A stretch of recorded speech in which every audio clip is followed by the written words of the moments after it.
첫째, 악마에게 빙의하기가 어렵더라고요.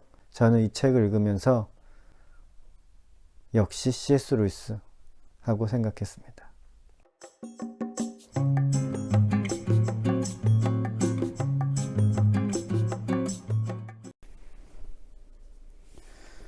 삶을 바꾸는 책 첫 번째, C.S. 루이스가 쓴 스크루테이프의 편지라는 책입니다. 스크루테이프의 편지는 악마 선배가 신참 악마에게 보내는 편지를 모아서 책으로 엮어낸 것입니다. 물론 악마의 편지를 직접 입수할 수는 없으니까요. C.S. 루이스의 상상력으로 작성한 편지 모음입니다. 독특한 형식이죠. C.S. 루이스가 선임 악마에게 빙의해서 신참 악마에게 어떤 지령을 내릴 것인지 고민하고 쓴 그런 책입니다. 2차 대전 때 C.S. 루이스가 신문에 연재해서 인기를 끌었던 글을 모아서 책으로 엮어낸 것이라고 하더군요. 특이한 관점으로 썼기 때문에 꽤 인기가 있었던 책이었습니다. 작가의 1961년판 서문이 부록에 담겨 있는데요. 그 글에 보면 이 책이 꽤 많이 팔렸던 것을 알 수 있어요. 그래서 이 책을 읽는 사람들은 무슨 이유로 이 책을 읽었을까요? 일단 좀 독특한 관점이어서 흥미로울 것 같다는 느낌을 주었을 것 같습니다. 또 작가의 명성이 워낙 컸으니까 그게 또 큰 이유였겠죠. 저 같은 경우는 악마의 계략을 좀 알고 싶어서 이 책을 읽었습니다. 우리의 상식과도 같은 생각이 때로는 악마의 계획일 수도 있고 혹은 신의 뜻이라고 믿는 것이 어쩌면 악마의 음모일 수도 있습니다. 좀 더 단순하게 말하면 우리가 좋은 생각이라고 여겼던 것이 사실은 나쁜 생각일 수도 있지 않을까 하는 의심으로 이 책을 읽었습니다. 또 C.S. 루이스가 악마에게 빙의해서 글을 썼기 때문에 의외의 깨달음을 얻지 않았을까라는 그런 생각도 했습니다. 그런 기대를 하면서 이제 책을 읽었죠. 사실 저는 이 책을 10수년 전에 읽으려고 시도를 했다가 실패했습니다. 그때도 이제 C.S. 루이스에게 빠져 있어가지고요. 여러 가지 그 C.S. 루이스의 책들을 읽었는데 이 책은 좀 집중이 안 되었습니다. 그때 읽었던 번역본의 책 제목은 마귀의 지령이었어요. 이번에 읽을 때와 비슷한 의도로 그때도 시작을 했는데 집중이 잘 안 돼서 조금밖에 읽지 못했습니다. 그래서 이번에는 좀 새로운 번역본을 구했어요. 제목도 원제와 같은 스크루테이프의 편지였고 2000년에 홍성사에서 출간한 책이었습니다. 근데 여전히 이번에도 좀 집중이 안 되더라고요. 이유를 좀 생각해 봤어요. 첫째, 악마에게 빙의하기가 어렵더라고요. 그래서 글을 읽다 보면 좀 헷갈려요. 보통은 작가가 자신의 이야기나 주장을 글로 쓰는데 이 책은 반대죠. 작가가 가진 생각의 반대로 쓴 책입니다. 그러니까 자꾸 헷갈리더라고요. 악마의 교묘한 계략을 다룬 것이라서 주장의 요점을 좀 미묘하게 구분을 해야 하는데 그게 어렵습니다. 전체적인 주장은 기독교의 주장과 별로 다르지 않은데 아주 사소한 차이로 안 좋은 결과를 가지고 올 수 있는 그런 주장을 이제 악마가 전개를 하는데요. 그렇지 하면서 읽다가 보면 뭔가 찜찜하고 이건 악마의 충고야 라는 걸 염두에 두고 읽으면은 또 그게 아닌 것 같고 하면서 되게 좀 헷갈렸습니다. 두 번째 편지의 주제를 파악하기가 되게 힘들어요. 이 책은 31개의 편지로 이루어져 있거든요. 물론 읽으면 이제 그 주제가 파악이 되는데 편지마다 좀 주제를 적어 놓았으면 훨씬 읽기 편했을 것 같더라고요. 보통의 책들은 대주제도 있고 소주제도 있잖아요. 근데 이 책은 그냥 순서만 나와 있어요. 1부터 30일까지. 그러니까 읽다가 이해가 잘 안 되면 해당 주제 혹은 비슷한 주제를 다시 읽거나 그러면은 좀 더 이해하기가 좋을 텐데 이 책은 편지 형식이어서 그런지 그런 주제를 써놓지 않았습니다. 그래서 좀 읽기가 불편했어요. 셋째, C.S. 루이스가 살던 시대 상황과 그의 지적 수준이나 관심과 지금 이 시대 우리나라 상황과 보통 사람들의 그런 지적 수준이 좀 달라서 공감할 수 없는 것들이 꽤 있었습니다. 예를 들어 첫 번째 편지에 다음과 같은 내용이 있었어요.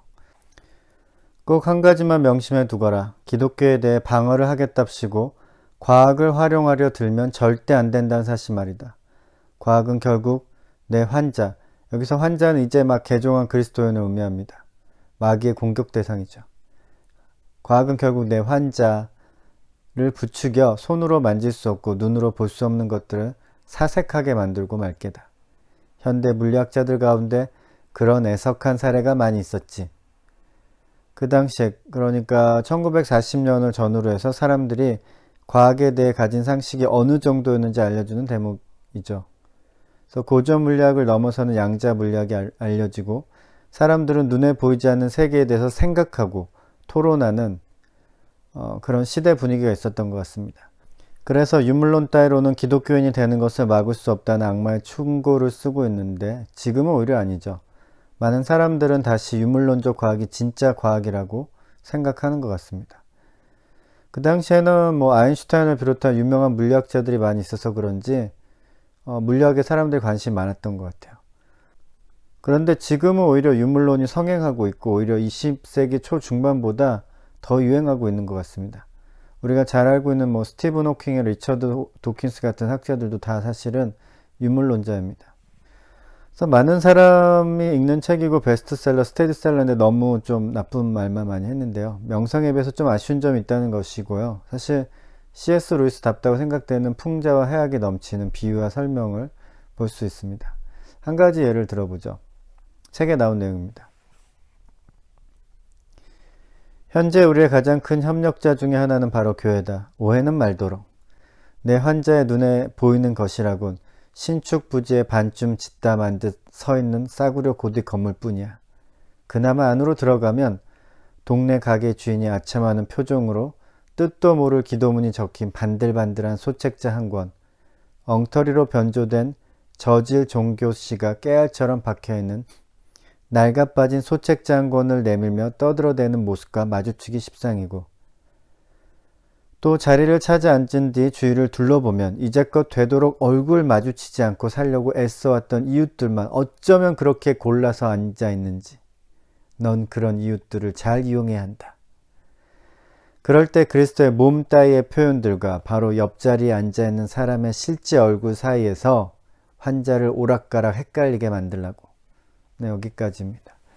허접한 공간에 혐오스러운 인간들이 모여있는 교회를 잘 활용하라는 스크루테이프의 편지는 교회가 제 역할을 하지 못하고 있다는 C.S. 루이스의 풍자입니다. 뼈를 때리는 풍자이죠. 저는 이번에 이 책을 읽으면서 한 가지 해답을 얻은 게 있습니다. 그래서 제가 품고 있던 질문 중에 하나가 악마들의 협력 체계에 대한 것이었는데요. 악마가 하나가 아닌 여러 존재가 서로 협력한다면 그게 어떻게 가능할 것인가 좀 궁금했거든요. 분명 사랑의 관계를 통한 협력은 아닐 거라고 생각을 했어요. 그렇다면 악마라고 할 수 없으니까요. 그런데 1961년판 서문에서 C.S. 루이스는 이렇게 말합니다. 개인적으로 나는 박쥐보다 관료들을 더 싫어한다. 밀턴은 악마는 서로 지독하게 굳게 뭉친다고 했다. 어떻게 굳게 뭉치는가? 우정으로 뭉치는 것은 분명 아니다. 사랑할 능력이 남아있는 존재는